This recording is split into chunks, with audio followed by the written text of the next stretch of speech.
Why does bad things happen to good people? And then the wicked people seem to be the ones prospering in the land. This is a question that most times we ask ourselves and even ask God and get angry at God, asking Him why He would allow certain bad things to happen to us.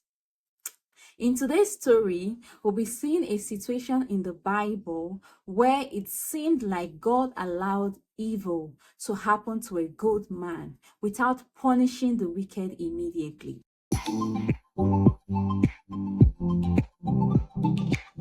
In this story, we would understand that God is a just God and God is also a merciful God. So let's get into the story. This is a story about King Ahab and Naboth's vineyard. King Ahab was a king of Israel who was one of the kings that did a lot of abominations before God. He did so many evil things before the sight of God, and one of the things he did was killing Naboth. So Naboth was a Jezreelite who had a vineyard. He had a farm just beside King Ahab's palace. So one day, King Ahab went to Naboth and told him that, give me your vineyard since it's very close to my palace, so I can use it to grow herbs and vegetables.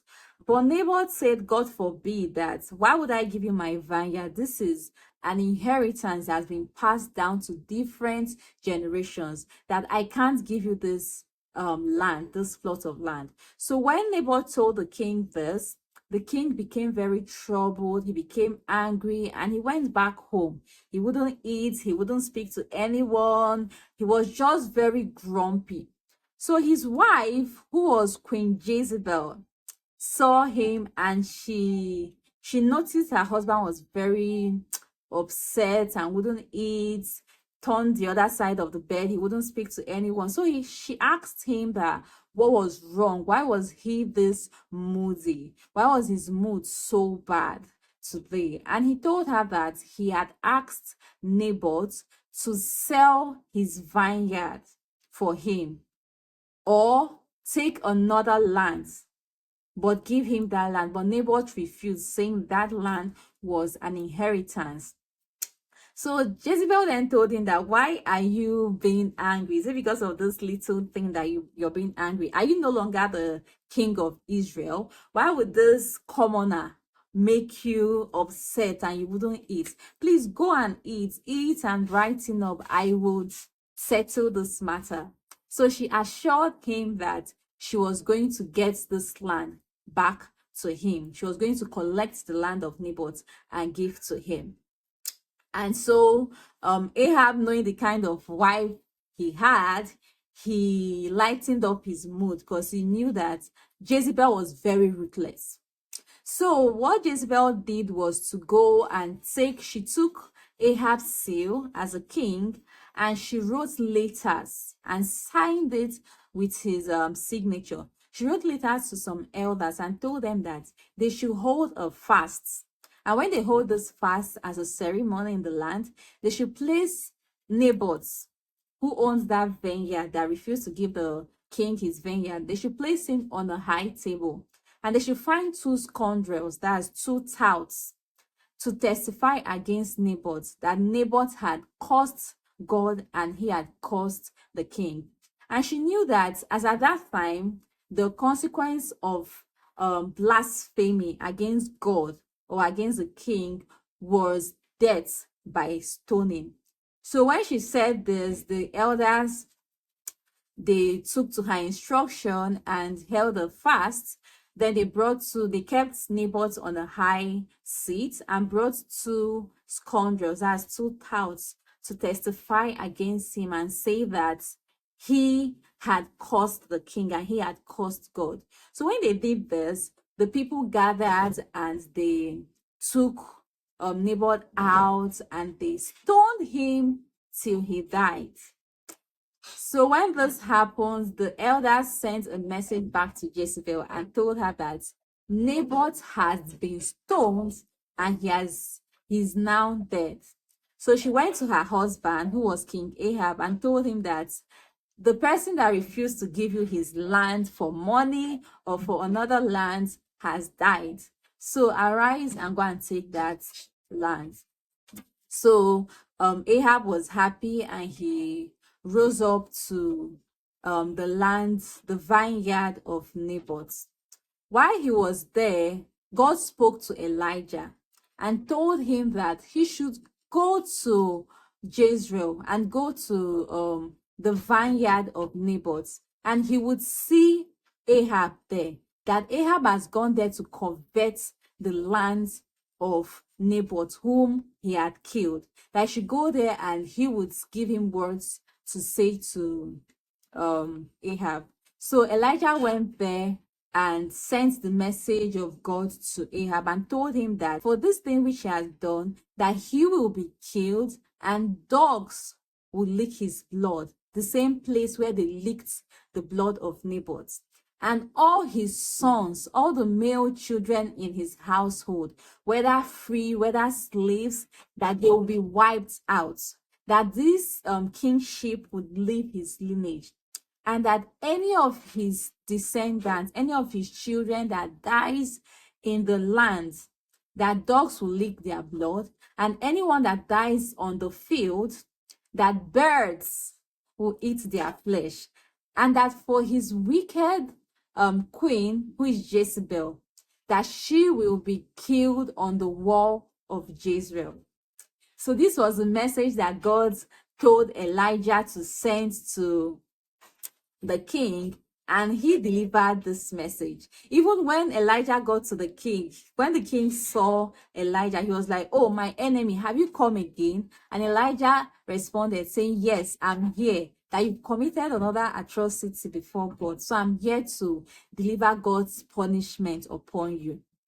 When Ahab heard all these things that God had said, that's all the punishment that God had said against him, he tore his clothes and wore sackcloth. So as at that time, sackcloth is something that you wear when you're fasting. So he tore his clothes and wore sackcloth and started fasting, went before God asking for mercy. So when this happened, God spoke to Elijah and said that, "Can you see Ahab, that he has humbled himself? Because he has humbled himself before me, all these punishments which I have said against him will not happen in his time, but they would only happen in the time of his sons."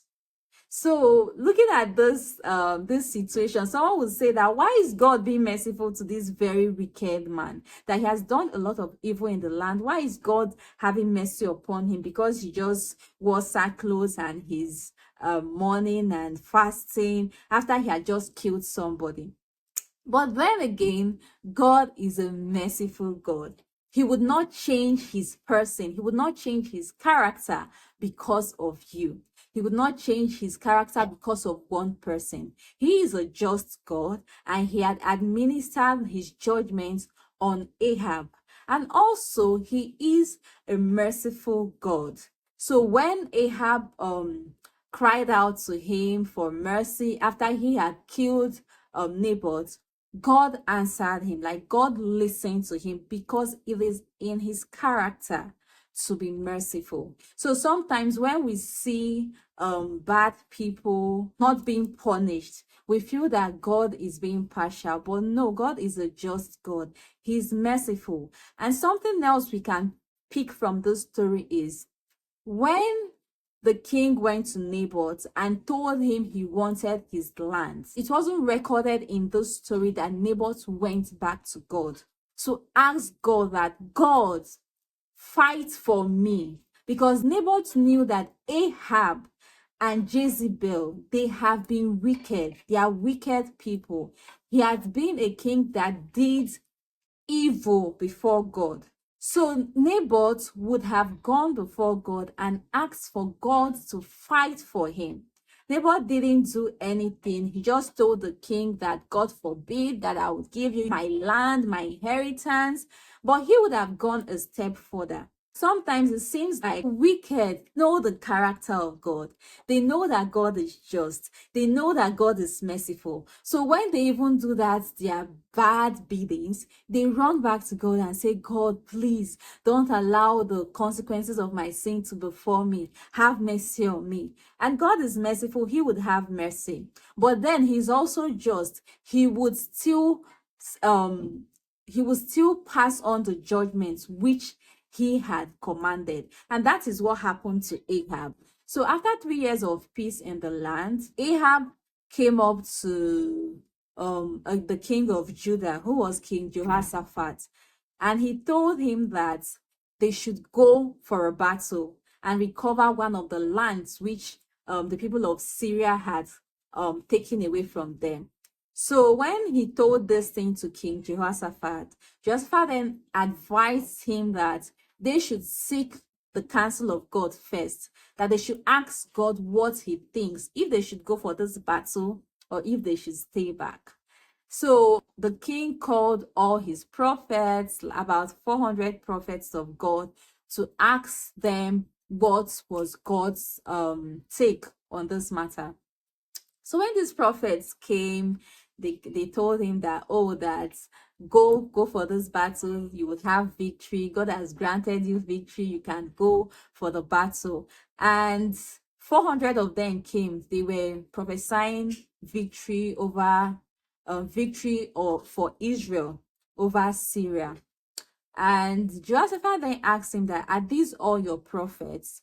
He then said that there's remaining one, but that one person, he always prophesies evil to me. So I know that if he comes here, regardless that every other prophet has been telling me that I would have victory, he was going to prophesy doom. So just the other king of Judah then said, you shouldn't speak like that. Let's call him so we know what he would say. So the king sent some of his messengers to go and get this prophet, who was Prophet Micaiah. When the prophet was on his way coming, the messenger told him that, see, all the other prophets have been telling the king that he was going to have victory over Syria. So when you get there, tell the king that he's going to have victory so they don't kill you. So this prophet told him that I would only speak what God has commanded me to speak. So when he got before the king asked him, that's the king of Israel and the king of Judah, they asked him that, what has God said about this battle? Should we go for this battle or should we stay? And he told the king that you can go ahead for the battle. When he said that, King of Israel, that's King Ahab, then said that, how many times will I ask you before you tell me the truth? I know you always prophesy doom to me, so just tell me what you want to say. So he then told him that he has seen that Israel would lose the battle. That in a vision, he saw where God was seated on his throne, and he was looking for someone to convince Ahab to go for a battle so that he'll be killed there.